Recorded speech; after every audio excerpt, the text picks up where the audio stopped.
여러분 안녕하십니까? 물개소리 연구소 김도균입니다.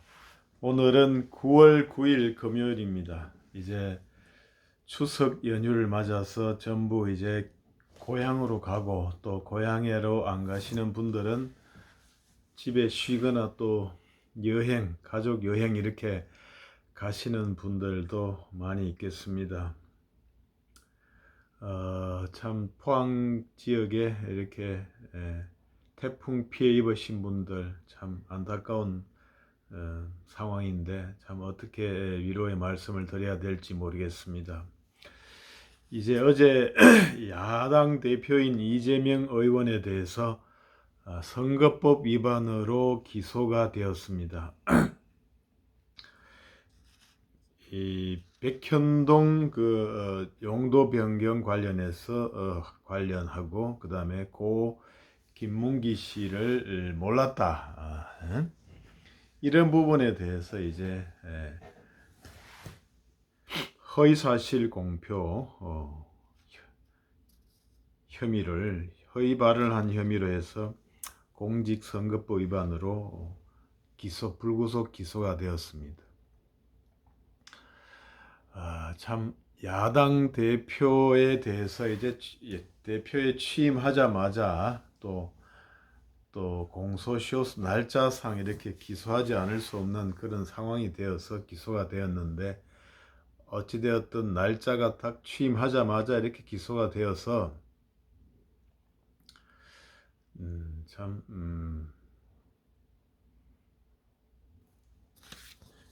야당하고의 어떤 정쟁이라는 것은 참 당분간 피할 수 없게 되었다, 이렇게 말씀을 드립니다.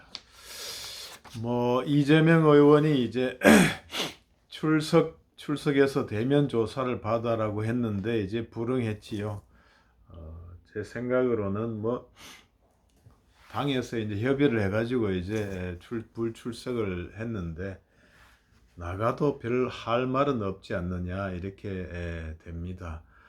나가서 뚜렷하게 해명할 그러한 자료라든가 이런 부분이 없는데, 나가서 그냥 충분히 본인이 할 말을 다 했다, 이런 빌미만 제공하고 그대로 기소가 되면 참 명분도 떨어진다, 이렇게 해서 출석을 안 하지 않았느냐, 이렇게 생각이 됩니다.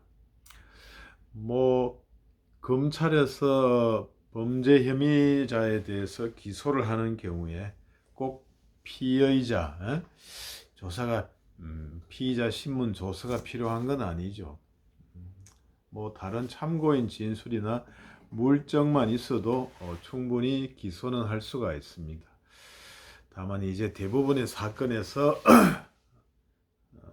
나오려면 피의자들이 대부분 다 나오죠. 안 나오는 사람들은 대부분 좀 행세하는 고관 대작이나 정치인이나 이런 사람들이 안 나오지. 국민들 대부분은 출석을 하라 그러면 날짜를 조율해서 출석을 하거나 합니다.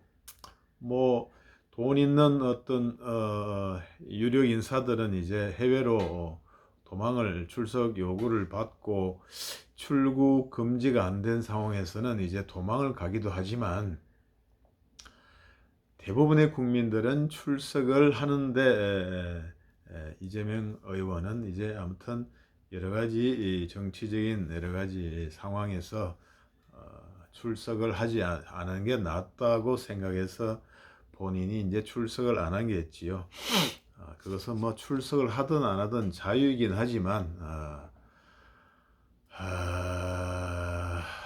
출석을 계속 안 하면 일반적으로는 이제 여러 번 불러보고 그냥 불출석 상태에서 기소를 할 수도 있고, 꼭 조사가 필요한데 출석을 안 하면, 꼭 대면 조사가 필요한데 출석을 안 하면 체포영장, 이렇게 체포영장을 이제 쳐서 받아가지고 이제 출석을 시켜서 조사를 하는 경우도 있는데, 이 경우에는 굳이 대면 조사가 필요한 것도 아니고 공소시효가 다 되었기 때문에 시간도 쫓기고 해서 그냥 기소한 것으로 이렇게 보입니다. 아무튼 이번에 허위사실 공표 이런 공직선거법 위반 혐의에 대해서는 참 약간 논란거리는 있죠. 이제 말하자면은 협박을 받았다 용도 변경에 대해서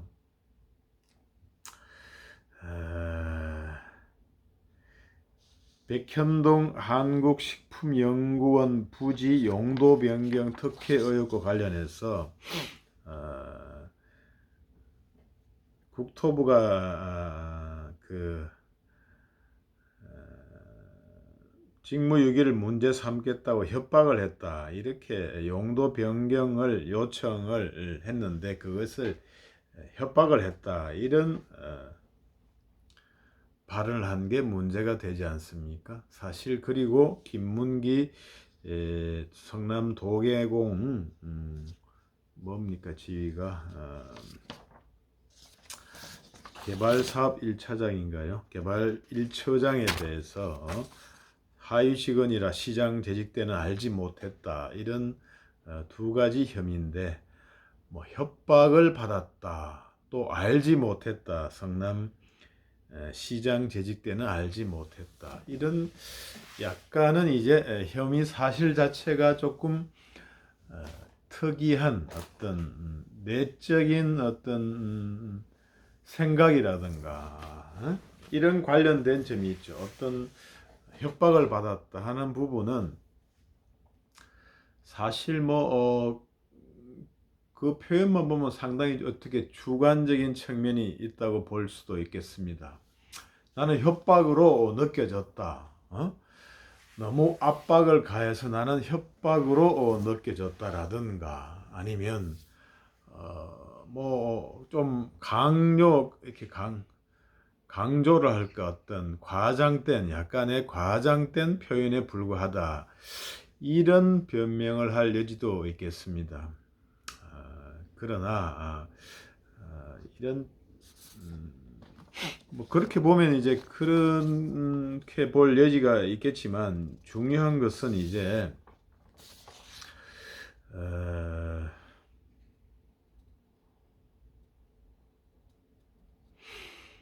요점은 이제 국토부가 4단계 종상향 용도 변경을 요청을 했는데 그것을 강하게 압박해서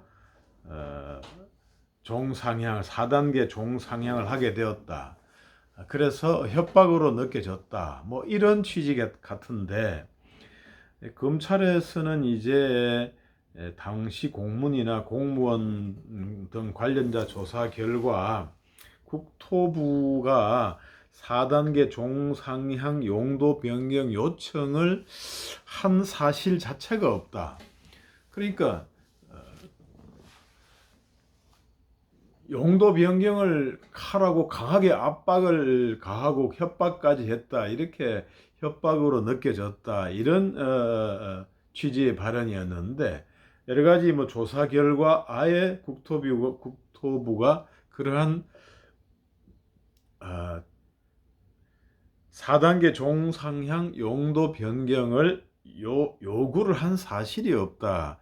이렇게 조사가 되었다는 거죠. 그리고 4단계 종상향 용도 변경은 성남시의 자체 판단이었다. 이렇게 조사가 되었다는 것입니다. 만일 사실이 그러하다면은 그게 말하자면은 그 협박을 받았다. 이렇게 전제가 무너지는 거잖아요. 국토부에서 4단계 종상향을 하라고 요구를 하고 그 요구의 정도가 협박으로까지 느껴졌다. 이렇게 답변을 할 수가 있는데 안 그러면 직접적으로 협박을 했다든지 이렇게 변명을 할 수가 있겠는데 그 종상향 요구가 아예 국토부로부터 없었다면은 아예 전제가 무너지는 것이고 협박이고 뭐고 될 여지가 없는 거죠. 그래서 만일 그렇게 되면은 결론적으로는 이렇게 어, 국토부가 협박을 해서 4단계 협박을 받아서 4단계 종상향 용도 변경을 하게 되었다. 이러한 점에 대해서는 어, 할 말이 별로 없는 거 아닌가?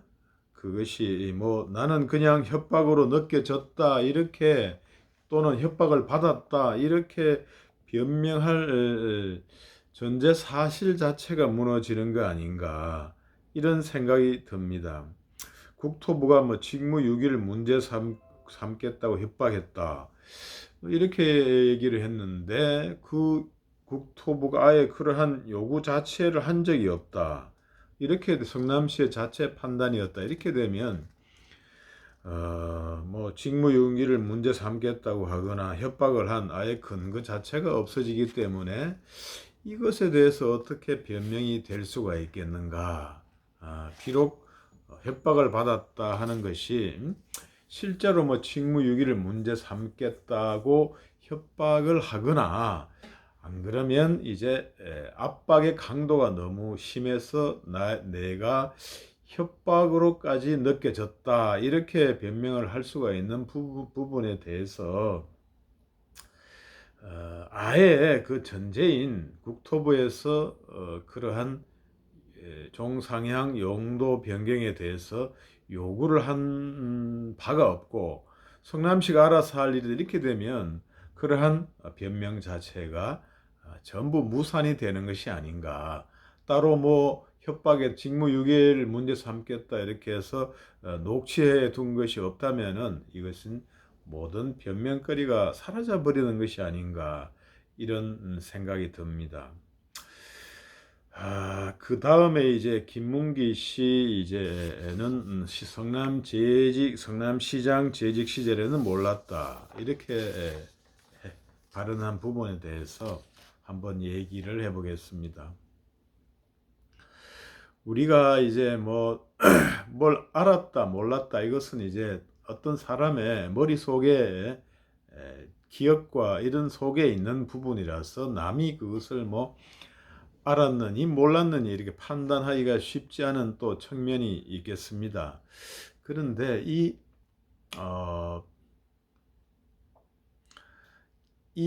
모르는 사람이다, 몰랐다, 시장 재직 때는 알지 못했다 이런 부분은 사실은 기억이 없다.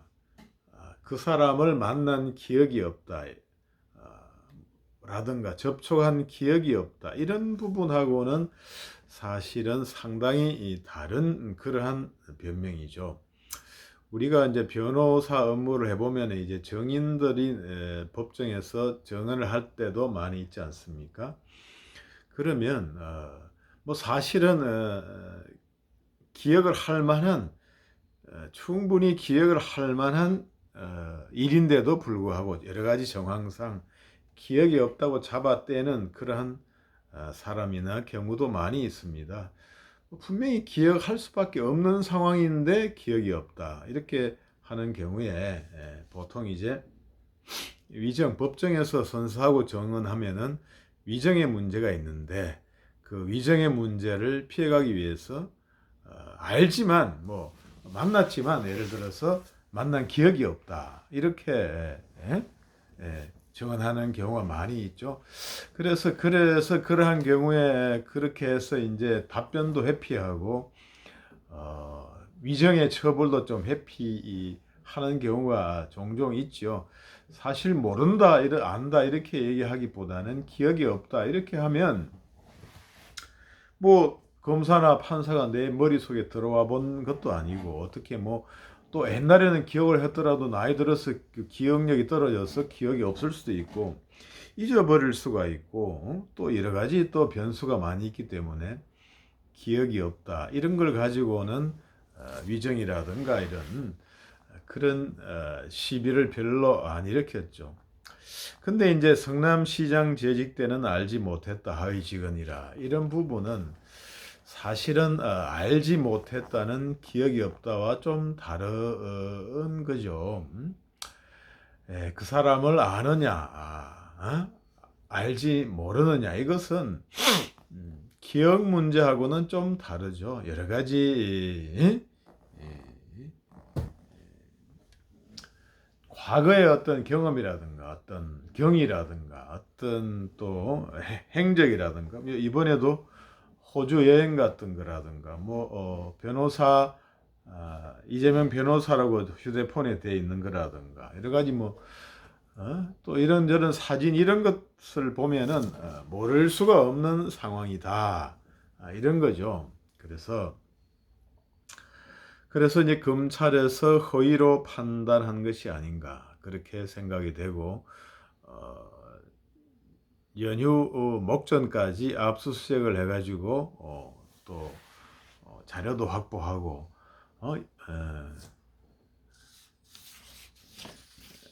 그렇게 또 추가 자료도 확보한 것이 아닌가 이렇게 생각이 됩니다. 이 사실은 알지 못했다 하위 직원이라 이런 문제는 사실은 어떻게 생각하면은 이제 큰 문제는 아니다. 에? 알지 못했다는데 그게 큰 그렇게 처벌을 할 만한 그런 거짓말이냐 이것인데 다만 이 사건은 이제 그 맥락이 그러한 발언이 나와 있던 맥락이 당시에 대장동 개발 사업 관련자 이 대장동 관련해서 이제 이재명 후보하고 어떤 관련성에 대해서 의혹이 많이 제기되던 시절이고 이렇게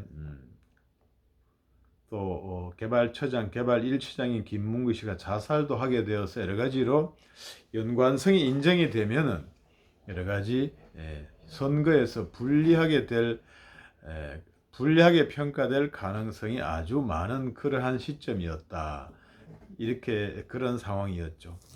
그러한 상황에서 이제 그 사람 나는 모른다. 몰랐다. 옛날에는. 모르던 사람이다. 하위 직원이라 시장 재직 때는 알지 못했다. 이렇게 말하는 것은 본인하고 연관성, 대장동 개발 사업이라든가 본인하고 연관성을 부인하는 그러한 것을 강조하는 그러한 발언이기 때문에 단순히 알지 못했다, 뭘 모른다 그러한 차원하고는 다른 비중을 가지는 발언이 아닌가. 일반적으로 뭘 모른다, 안다 이거는 큰 문제는 아니지만 또 주관적인 측면이 있지만 이러한 상황에서 대장동 개발 사업이 의혹이 눈덩이처럼 불어나고 이런 상황에서 이 사람을 모른다. 이렇게 자살한 이 사람을 이제 모른다. 이렇게 한 부분은 본인하고 연관성을 부인하는 그런 차원에서 행해진 것이기 때문에 이것은 좀 다른 내용이다. 일반적으로 뭘 안다 모른다 하고는 다른 내용이다. 이렇게 해서 문제가 간단하지 않다. 그 발언의 비중이 선거에 영향을 미치는 정도다. 이래서 이 부분에 대해서 검찰에서 기소를 한 것으로 평가가 됩니다. 언뜻 생각해 보면은 검찰 기소가 수긍이 되는 그러한 측면이 있죠. 무슨 야당에서는 이제 야당 탄압이고 보복이다 이렇게 얘기하지만 이게 고소가 되고 이렇게 되고 하면은 수사를 안 할 수가 없는 것이고 수사를 하면은 증거에 따라서 할 수밖에 없는 것이죠. 특별히 일부러 봐주지 않는 이상에는 증거가 찾아가서 나오면은 기소를 하고 없으면 불기소 할 수밖에 없는 것인데 정치 보복이다 이런 얘기는 맞지 않는 얘기인 것이 안 맞는 얘기가 아니겠습니까? 말하자면 별거 아닌 것을 가지고 문제를 삼는다든가 침소봉대 안 그러면 증거 조작이라든가 이렇게 해야 이제 정치 보복이고 야당 탄압이 되는 거지. 증거가 있고 검사의 본연의 임무는 증거가 있고 범죄 혐의가 있으면 수사를 해야 되는 건데 그것을 하는 것을 가지고 정치 보복이다. 이것은 생떼에 불과하다. 이런 생각이 듭니다. 그리고 한 가지 여기서 볼 것은 이제 이거 김문기 씨 뭐 그때 알았냐 몰랐냐 이런 거 하고 백현동 백현동 관련 허위 발언, 허위 사실 공표 이거 말고 변호사비 대납 의혹 관련 허위 발언이라든가 대장동 개발 사업 허위 사실 공표 등 공직 위반 사건들은 불기소했다. 이렇게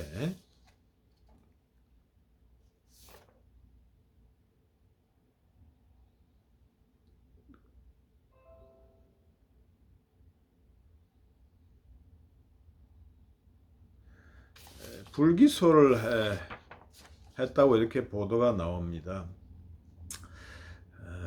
결국에는 지금 문제가 되고 있는 지금 앞으로도 뭐 수사를 계속하고 있는 그 변호사비 대납 관련해서 대납 의혹 관련 허위 발언하고 대장동 개발 사업 관련 허위 사실 공표 요것은 불기소 처분을 했다. 또는 불송치 송부 기록을 경찰에 반환해서 이 부분에 대해서는 선거법 위반으로 기소를 하지 않았다. 이렇게 됩니다. 그 부분은 이제 증거가 지금 현재 상황에서는 증거가 부족하다.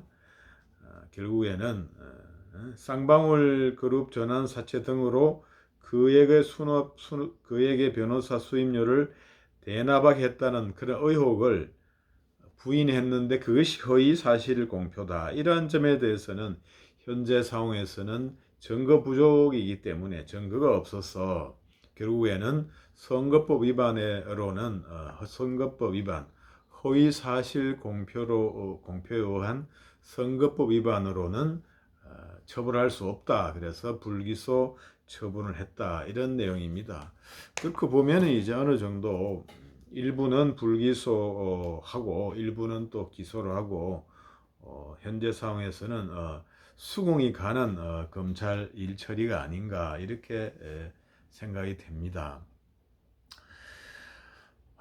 어찌 되었거나 이제 야당 대표도 이렇게 기소가 되었고 선거법 위반의 파장이 크죠. 뭐 앞으로의 공직선거에 출마할 수 있느냐, 또 선거 비용 보전되었던 것을 반환해야 되느냐, 이런 문제 때문에 파장이 실질적으로는 어마무시하게 큰 건데 그렇게 걸려 있고 여당의 전 대표도 이제 당원권 정지를 받아가지고 이렇게 참 되어 있는데 여당이나 야당이나 참 지도자들이 어떻게 여러 가지 오히려 국민에게 어떤 그거를 주지 못하고 평안을 주지 못하고 국민에게 여러 가지로 스트레스를 주고 있다. 멋진 어떤 법을 잘 지키면서 모범적인 그런 국민이 되고 정치인이 돼야 되는데 오히려 국민들 일반 눈높이에 못 따라가는 그러한 정치인들이 나와서 국민들을 더욱더 힘들게 하고 있다. 이런 생각이 듭니다. 아무튼 국민들은 앞으로 선거에서 참 올바른 사람들을 뽑아야 되겠다. 네 편, 내 편 너무 따질 게 아니라 올바른 사람을 뽑아야 되겠다. 이런 생각이 듭니다. 지금까지 명절 추석 연휴 첫날 물개소리 연구소 김도균이었습니다. 여러분 구독, 좋아요 부탁드리겠습니다. 감사합니다.